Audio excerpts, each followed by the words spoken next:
Belarusyň häkimetleri 37 ýaşyndaky bir aýaly öldürmekde guman edilen daşary ýurt raýatyny tutsak etdiler. Azat Ýewropa Azatlyk Radiosynyň Belarus gullugy tutsak edilen şüpheliniň Türkmenistanyň raýatydygyny anyklady. Belarusyň Içeri işler ministrliginiň 6-njy ýanwarda çap eden maglumatynda 26 ýaşly şüpheliniň Vitebskde tutsak edilendigi we onuň öldürilen aýaly öňden tanaýandygy habar berildi. Guman edilýäniň daşary ýurtludygy anyklandy. Mundan öň ol jenaýat jogapkärçiligine çekilmändir. Ölen aýal bilen bilelikde ýaşapdyr diýilip habarda aýdylýar. Azat Ýewropa Azatlyk Radiosynyň Belarus gullugynyň ýurt içindäki ynamdar çeşmeleri tutsak edilen şüpheliniň Türkmenistanyň raýatydygyny tasdiklaýarlar. Azatlyk Radiosynda onuň şahsiýeti we haýsy ýokary kujaýynda okuýandygy barada dogry maglumatyň bardygyna garamazdan derňegiň dowam edýändigi sebäpli olary köpçülige mälim etmekden saklanýar. Şol bir wagtda Azatlyk Radiosyna şüpheliniň şahsiýeti baradaky maglumaty Belarusyň Içeri işler ministrligine tasdiklatmak ýa-da inkar etdirmek häzirlikçe başartmady. Bu barada Türkmenistanyň Belarusdaky ilçihanasyndan hem kommentari alyp bolmady. Minskiň ýerine ýetirji komitetiniň içeri işler boýunça merkezi müdirliginiň jenaýaty agtarış bölüminiň başlygy Sergey Yakubelyň aýtmagyna görä, derňewçiler tutsak edileniň şahsiýetini bir günden hem az wagtyň dowamında anykladylar.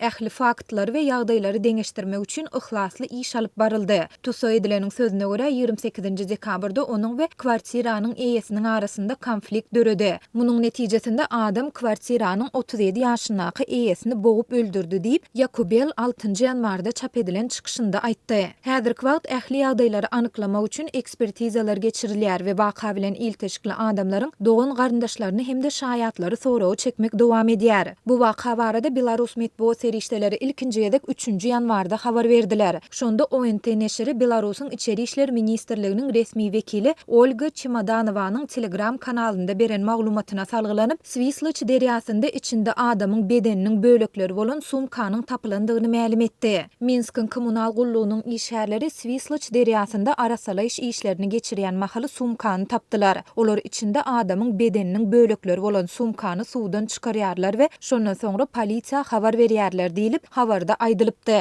Belarus türkmenistanlaryň ýokary bilim almak ýa-da zähmet migrasiýasyna gitmek üçin saýlap alýan esasy ýurtlarynyň hatarynda agdalýar.